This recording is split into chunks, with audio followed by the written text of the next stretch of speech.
Good morning. It's grey and dingy in the UK. The flat cap is back out again as the summer starts to draw to a close. Anyway, I've got some fun for you today. I've got an electric car crash and some flooded parking. I've got EVs at auction.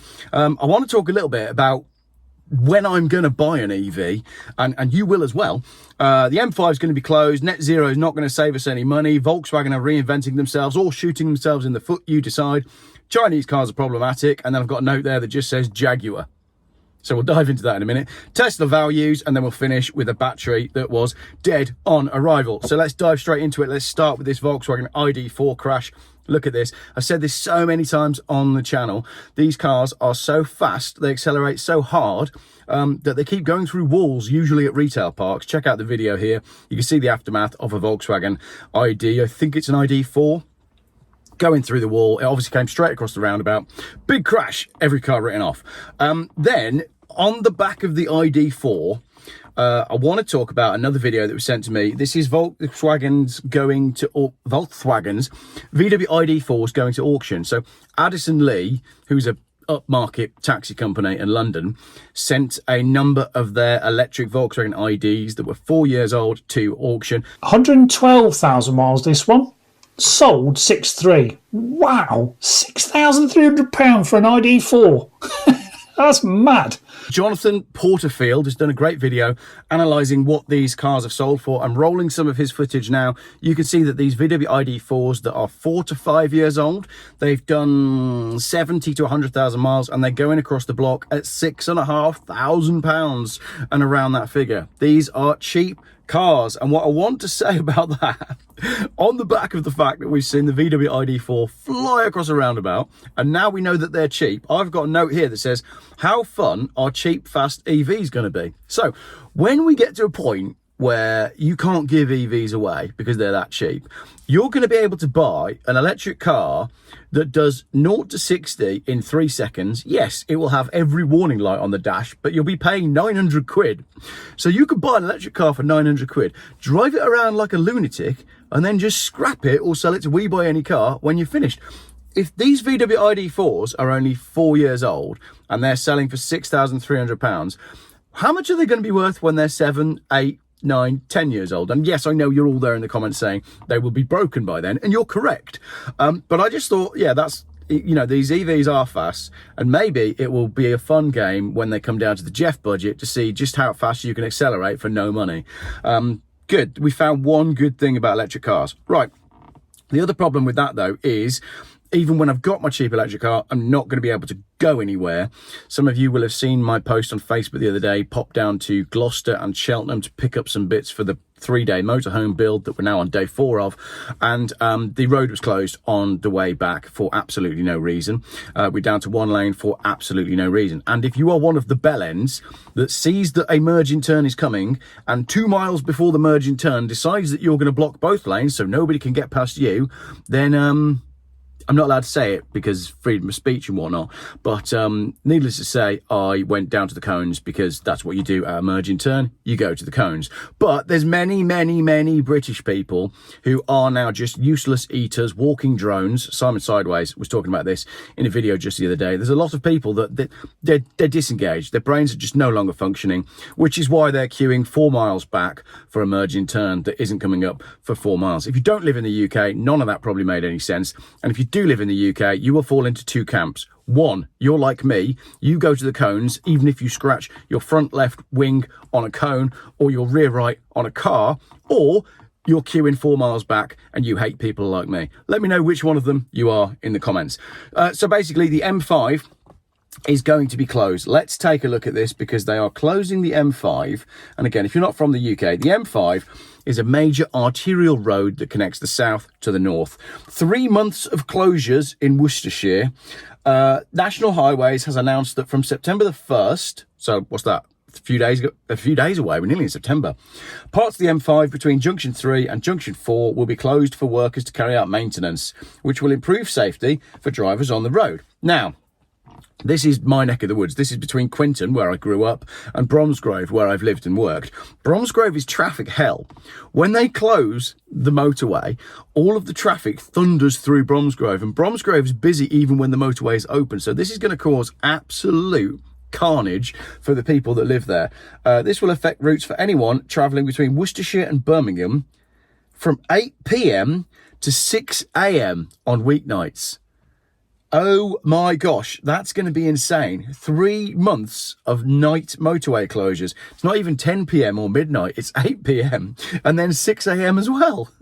They really don't want anyone to go anywhere, do they? Now, they're saying that it's for carrying out safety work between junctions 2 and 3, including resurfacing and renewing the road markings. Again, if you know the area, how much work has that section of the M5 had in the last 10 years? How the hell can they be needing to resurface it now? Do you remember when it was closed and Bromsgrove, we used to live in Bromsgrove, and Bromsgrove gets so snarled up when they closed that road, and it seemed to go on forever while they were making it a smart motorway. So why now do they need to do this? But they've also said some trees will also be removed as part of the scheme. The trees are in small sections along the side of the northbound carriageway, and they're getting in the way of the 5G Internet of Things that we're going to use to lock you all in your homes and possibly destroy you completely. Monitoring your every... No, it doesn't say that. It says the trees are in small sections along the side of the northbound carriageway, and removal will only take place where it is essential to maintain safety. Safety, safety, safety, safety. We must be safe. Somebody please look into excess deaths and turbo cancers. That's more important than closing the motorway. Anyway, cool. That went off track quickly, didn't it? We haven't had an off track Geoff video for ages. Net zero isn't going to save us any money. Let's whip through these really, really quick. If I can click the right button. First one. Telegraph. Wind farms have been blamed for an impending increase in household energy bills in the latest squeeze on consumers as they prepare to face tax rises in the autumn. So the wind farms that were introduced to give us independent and safe and cheap electricity are costing us money. Excellent. Yet another price hike in EV fuel. The energy price cap has gone up. The typical annual household bill is rising by £35 in October. I had a conversation with my wife yesterday where we basically said we can pretty much no longer afford to live in the UK. We're being priced out of the country that we live in. Another one, massive turbine blades are piling up in landfills, leaking chemicals into the soil. So the turbine blades on the windmills that we built to save us from the coal CO2 thing and pollution, and that was going to make life cheaper for us, hasn't made life cheaper for us, and now the ones that are no longer being used are leaking chemicals into the soil that we were trying to save by building the windmills. You with me? Next, right, this is Volkswagen. Volkswagen are set to launch 10 models in 3 years, and it's really confusing. But what's most confusing is when you click on the Autocar website, trying to find the article in amongst all of the adverts and pop-ups. I wasn't able to do it. But what I was able to do is understand that they are planning a mass assault on the electric B segment, which is like Renault 5 size stuff, which is basically what used to be Ford Fiestas, but now they're all a lot bigger and Ford no longer build the Fiesta. So what you're going to get is a car the size of a Range Rover that only seats 4 people and isn't really big enough for a holiday. Excellent. Glad we sorted that one out. Power outputs for the new ID2 are set to range from 158 to 187 horsepower, while a GTI will deliver 223 horsepower. It will offer a top-end range of 280 miles from a 56 kilowatt nickel manganese cobalt battery. That cobalt still hot. Against a backdrop of stalled sales, deep cost cuts and workforce layoffs at home, the aim of VW's reinvention is to propel the company back to its former strength. So what Volkswagen are doing is making a plan for the future, which involves competing with the cars that are available at the present. As this person has quite rightly pointed out, some of these cars sound great if they were available now at the competitive prices, but Volkswagen has a history of over-promising and under-delivering, and competitors have good products now and are ever improving.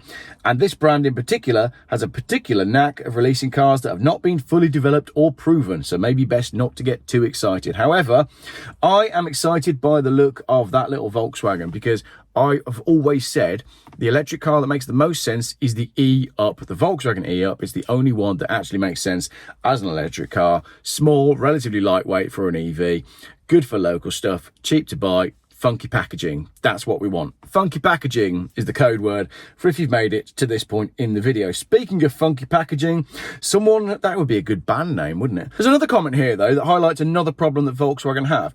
I struggle to believe that VW purchasers find the distinctions among models based on powertrain alphanumeric codes appealing.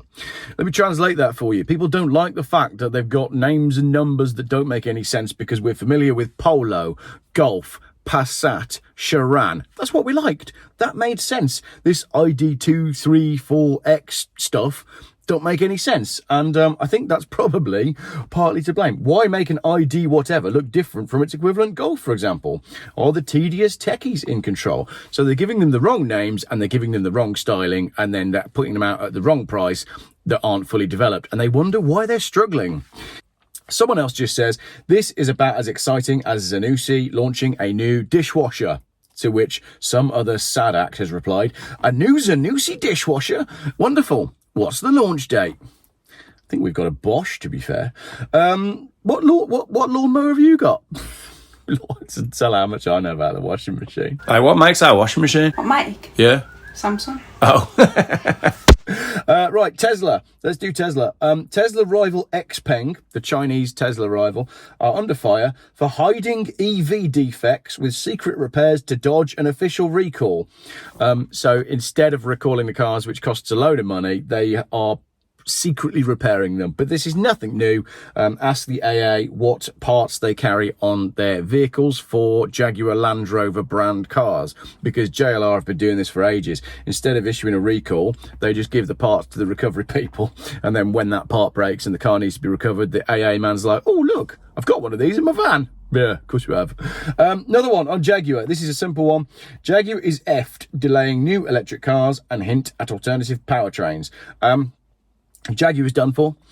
Sorry about that. But there are lots of Jaguars coming up in my auction analysis of the weekend auction, which has taken longer than normal because to save the planet and promote net zero and to prove that I am a fully digitally committed person who enjoys the cloud and the online world, I've had every single car printed on a card that I could flick through like a pack of cards. And I tell you what, that's definitely the way to do an auction analysis video. You'll see when I go through them. I'm not joking. Look, these are the cards I had printed.